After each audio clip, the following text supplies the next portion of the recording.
Hey guys, I'm Adil Rana. I'm Vanessa Liu. And I'm Maya Patel. And welcome back to our other episode of Perfectly Imperfect. So yeah, you guys probably know what our campaign is about by now, but just so if you don't know, we're a HOSA mental health campaign, and HOSA stands for Health Occupation Students of America, and it's a club at Athens High School, and it's basically for students who want to go into the medical field or get experience with medical related topics. And you can speak more about our mental health campaign. So our event that we chose as a group was mental health promotion, and some of the things that are included in our event are to make a platform or a campaign of some sort to advocate for mental health awareness. Specifically, ours was the fear of rejection and perfectionism among students and the youth in our community. So we did so by creating our Instagram page, which you guys know about, our YouTube page, and our other social media platforms to spread awareness, get input from other people in our community, and also just to overall spread joy and optimism. Yeah. So we hope this video lets you learn more about us and our own mental health, experiences. Yeah, and especially our take on mental health, since we've gone through this journey and we've had our own personal experiences, and we just want to share some of our input and just overall give some advice to you guys. And also another thing is we learned a lot of things while making this social media campaign too, and we also want to give our input and our opinions on how we perceive mental health as well, and what really our struggles and how we overcame them. So we hope you guys enjoy this episode. Okay, so first question is, have you ever felt pressure to be perfect, and what was that experience like for you guys? Yeah. So I feel like especially at a school district like Troy, it's very competitive. We're not as competitive as Troy High, obviously, but at Athens, there is this pressure to do good, perform good, and to get into a good college, especially with our backgrounds, And yeah, so I have felt pressures to become perfect or perform the best I can. And obviously, perfectionism isn't a real thing that you can obtain. You're gonna make mistakes along the way, especially because we're human. So yeah. So personally, I think I've definitely struggled with perfectionism, and especially I think the last couple years of being in high school have really hit hard in that sense, because leading up to college applications and finally taking that next step is it's stressful. Yeah. And I think that you hear people talking about it all the time, and you're like, yeah, I'll get to it when I get to it, I'll apply whenever I feel like it. And then now that it finally happened, it's like, oh dang, all this stress and anxiety is building up. And there are other people have experienced it, and you're experiencing it along with your peers, but still, I do feel that pressure constantly. Yeah. And yeah, it's inevitable, but it's just hard to face often. Yeah, I feel like with me too, I dealt with perfectionism a lot in my life, especially in my high school career with, like you said, with school and everything. I definitely feel like comparing yourself to and comparing yourself to other people kind of could contribute to perfectionism, if that makes sense. So for example, if someone had more extracurriculars than me, if someone had someone took more AP classes or anything like that, I would just compare myself, and I would want to be better, and I would try to be as perfect as possible, which is ironic considering that you can't be perfect and that perfectionism is not a real thing. So I feel like definitely that has contributed to perfectionism in my life, and it was really hard, but I'm getting better at it, and it's all going better from here. That's great. That's awesome. That is great. How have you guys overcome this perfectionist mindset? So sort of lowering expectations for myself was the first step I had to take, to realize that, setting these high standards, it's not going to get me anywhere. It's just going to get me into thinking a worse mindset that I don't need to be thinking about. So by lowering my standards and expectations for myself, I was able to think realistically and ideally rather than, unrealistically. Yeah. Being kind to yourself is a very big thing, because obviously things are going to happen, setbacks are going to happen, you're going to have your shortcomings, but a part of that is also being kind to yourself and having that empathy and realizing that you're literally only human. And I had a part of my life where I was really harsh on myself, and if I didn't like obtain some sort of grade or, you know, accomplish something, I'd be really upset. But it also plays into like that saying where everything happens for a reason. Exactly. Yeah, so that's something that really has helped me overcome like my perfectionist tendencies and just like live life, because it all happens for a reason. It's all gonna work out in the end. And yeah. I think with me too, like also kind of just realizing that everything is kind of like a process. You know, everyone is in like different levels and different stages of their life. So I think that like really helped me, and we're all just human, like navigating our way through life. So I feel like that's kind of the mindset I thought about. And you know, like getting advice from like my family and my peers on how we're just human, and there really is no goal to be perfect, and we're just navigating our way through life and just doing what you want, and like just being happy with yourself and not being so fixated on like, you know, like other people and like their contributions, and just focusing on yourself. Right.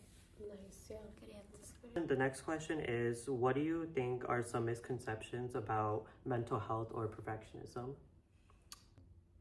I think that there can be like a negative stigma around like mental health. Like people think that mental health is basically like a mental disorder. I think Like mental health issue is anxiety, or you're defining mental health as like anxiety or having OCD or having stress, things like that. Even though that's not really what it is, mental health is like basically your mental well-being. So how do you perceive things? Where does your mind go when things don't go your way? You know, it's not necessarily OCD, fixations on something. No, just kind of like how you handle situations and what your thought process is. Kind of. Yeah. I think a misconception with mental health is that improvement is linear, which it really isn't. When like someone goes on their mental health journey, when they start, you know, maybe for an example, if someone started the new year with these, you know, 2025 resolutions, and they're like, I'm gonna journal, I'm gonna work out, I'm gonna, you know, get therapy, I'm gonna do this for my mental health. They just expect it to be a linear path of growth, and they're just gonna keep getting better and better. But there's obviously going to be setbacks. You're not going to always have the best day ever. You're not always going to have the best, you know, mindset in every situation, and that's perfectly okay. So I feel like that's kind of a misconception of thinking that you're, you know, going to be perfect from this point on forward, which isn't true. So That's a good point. yeah, just being kind to yourself once again, and because realizing we're all like, you know, we're all going to have like our setbacks, we're all going to have challenges, and I feel like that's a part of life. You know, we're not, you know, like going to a step to become perfect. I feel like life is just like up and down, and we're just trying to live it. I feel like that's kind of the whole point of it.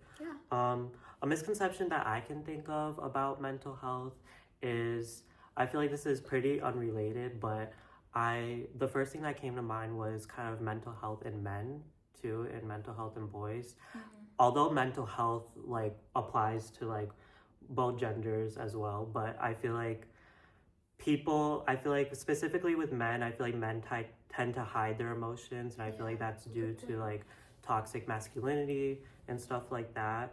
And I feel like it makes their emotions more hidden and their mental health more hidden, that makes them not want to talk about it. So I feel like a misconception with that is, I feel like men don't really experience mental health issues, knowing that we all do, and that it really depends on who you are as a person. Yeah. And it applies to both genders. True. Yeah. I think that like, and if you were to Google mental health in men versus women, you would see that there is a difference in how the audience perceives men dealing with mental health struggles versus women. You know, men tend to hide their emotions more, and it makes them not want to speak about their mental health. And I feel like that leads to the misconception that men tend to not talk about their mental health, or men don't have emotions, if that makes sense. And I feel like that also ties back with like culture and what is societally like expected, and like, you know, these norms with what we expect of men and women. We expect men to be like all strong, and if, you know, maybe a young boy is crying and their mom's like, hey, you're a boy, you shouldn't be crying, you know what I mean? They kind of start that mindset at a really young age, and that's what has built up this stigma around especially men's mental health. Exactly. This also ties into the next question too, since we were in the topic of like culture and stuff like that. So how do different cultures perceive failures and successes, do you guys think? I think cultures do play a role into this because obviously different families have different viewpoints of what success and failure is and how, detrimental it is. Like, for example, a grade, if you get a B in one household, that's fine, but in another, it's classified as bad. So obviously culture does play a big role into, mental health and these tendencies. I would say like also with like your career too and like colleges as well. I feel like college is definitely a very big thing that runs in culture as well, if that makes sense. Like I feel like certain families like pressure or like certain households pressure you to like major in something and go to a career and kind of force you into doing something, if that makes sense, while like other cultures don't, and that could like definitely have a detrimental effect on your mental health and like life moving forward, if that makes sense. Yeah, that makes sense. I personally think that also it's your surroundings and the environment that you're raised in. If you're raised in a more traditional, stereotypical environment, then that could play a role in how you view mental health and things like that. Versus if you are in, a more assimilated area, they might view it differently. People in those areas, so it definitely has a factor. Yeah, 100%. Okay, so next question is, why do people tie their self-worth to their achievements? Definitely like academic validation. I feel like there are definitely some people that strongly, including me actually, that strongly like depend on school and love the academic validation, and like if that goes down, like they're like, it feels like they're not doing enough, and like their whole self-worth and like their self-esteem has like decreased.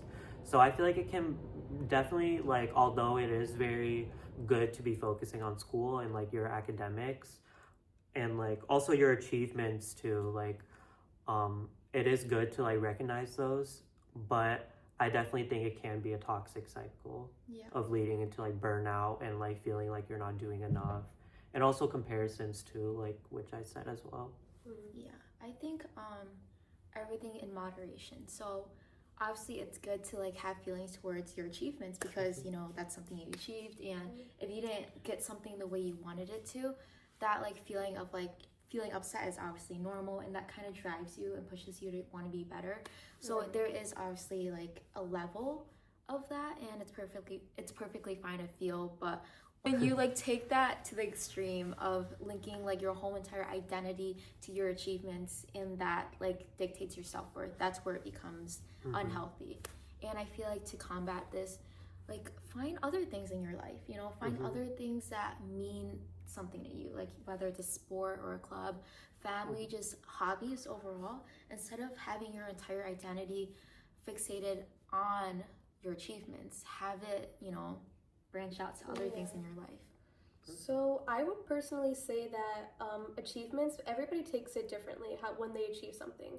So like as we mentioned earlier, people who put pressure on themselves, those perfectionists, they want everything to go as planned strategically. They may view their achievements as, it's not enough. I could have done better. I could have been doing so many other things rather than just getting this achievement. This is how people I know who are perfectionists and have those perfectionistic thoughts would think. Versus, kind of being open to exploring new things, as Nessa said, and also just taking a different view rather than being so hard on yourself and focusing on the negative thoughts and pressuring yourself even more, but rather accepting, whatever achievement you get, and just being thankful that you did achieve something, because that is a big deal. Whatever you achieve, any milestone, it's a big one. And I think that's what we forget as a society sometimes, that even if you didn't place for something, for a competition, but being able to be in that competition and be in the environment and the competitive atmosphere, it is meaningful and it is a big deal. Yeah, I agree with you on that. I think that really links with gratitude, like having gratitude for your successes and not just solely looking at your failures and being upset about that. Just realizing the positive stuff that's happening in your life. That does really make a difference. How do you think perfectionism has shaped your life positively or negatively? In a positive way, I would say that thinking about my perfectionistic thoughts kind of allows me to work harder and work smarter and be more motivated, which I personally struggle with a lot. Motivation is very hard for me. And having to push myself is also a big challenge. So having those thoughts kind of motivates me to work harder, excel, and also receive the achievements that I wanted in the first place. But negatively, that it kind of like puts a lot of pressure, as we said, and stress, and it kind of like I kind of get anxious at times, and I think that it's something I need to work on for sure. But those harsh perfectionist thoughts does play a negative role in my thinking sometimes. So Same goes for me. I think perfectionism, I feel like the word perfectionism isn't the right word to like describe how I feel, but the motivation and like passion to achieve a lot and to get a lot done is obviously positive. And we were learning about this in AP Psych with the levels of stress, the Yerkes Dodson law. A specific level of stress lets you perform really well. Like if you're not stressed enough, you get bored. If you're too stressed, then you feel overwhelmed and you don't want to get the thing done. That's a really good point. Yeah. So I think the optimal level of stress is how, I get a lot of things done, why I strive to get good grades, or why I want to be involved with like a lot of extracurricular activities. So I think that's why it plays a good role and why it's positive.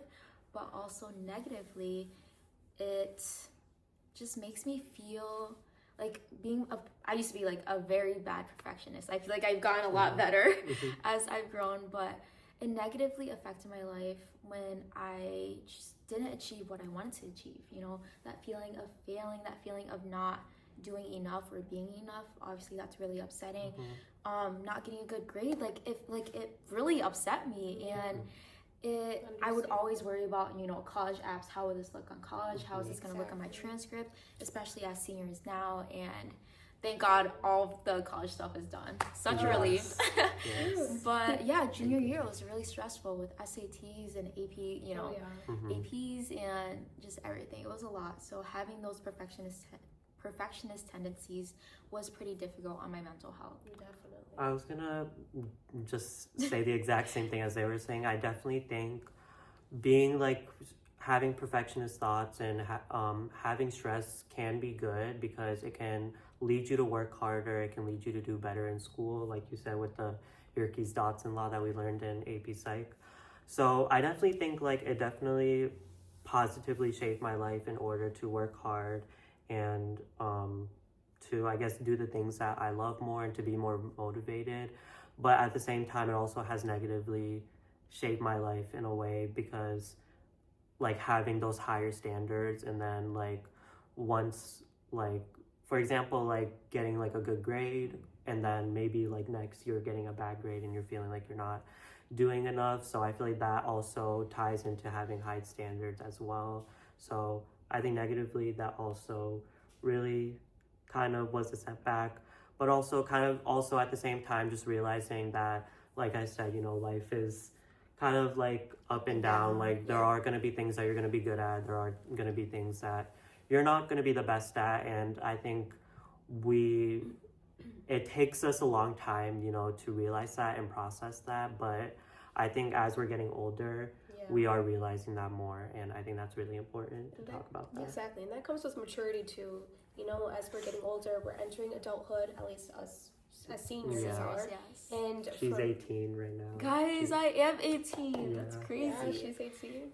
And I feel like, as we are stepping into this next chapter, we're also realizing what to focus on, what to prioritize versus what to not put much focus and effort into. You know what I mean? So when you're having these thoughts of perfectionism and like, oh, this has to be perfect to the T, you really think about, is this worth it in the end, or is it just kind of a waste of time? Right. In that sense. 100%. So let's start wrapping it up. Do you guys have any advice to our listeners, mental health related, school related? My advice is to be more kind to yourself, and also don't pack your schedule. Like, I made this mistake junior year. Everyone tells you, I swear, everyone tells you junior year is your hardest. And I was like, yeah, sure, whatever.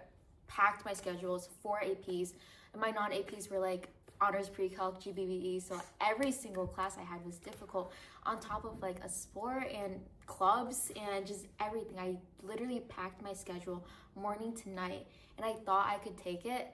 Listen to me now. If you are a freshman, a sophomore, even if you're a junior, don't do that to yourself. Don't fill your schedule to the brim. Don't, do that just for like college apps. Like, guys, it's really not that deep. Don't treating your mental health for just a grade or something to go on your resume.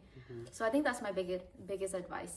Right. And going off of that, my aunt is actually like a college counselor, and she tells me all the time that it's colleges aren't really looking at too much your classes that you take and your grades anymore, but kind of like what you're doing to help your community and the effort that you're putting into your school as a whole to make it better.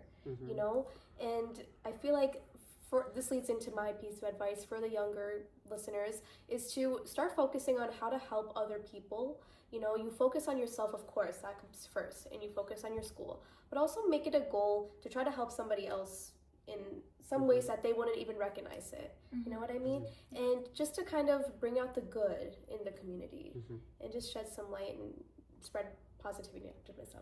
100%, I agree with that. I would definitely say for me, one big advice I would just give out to the younger audience, especially for people in high school, is just doing things that you love. Like, I feel like definitely with me, like I would get very nervous, like trying new things or just like doing any new things, because I thought it was like, I don't know, I thought it was like cringy or like just corny or like just, I don't know, just not like just not right in a way, and pretty intimidating also in a way.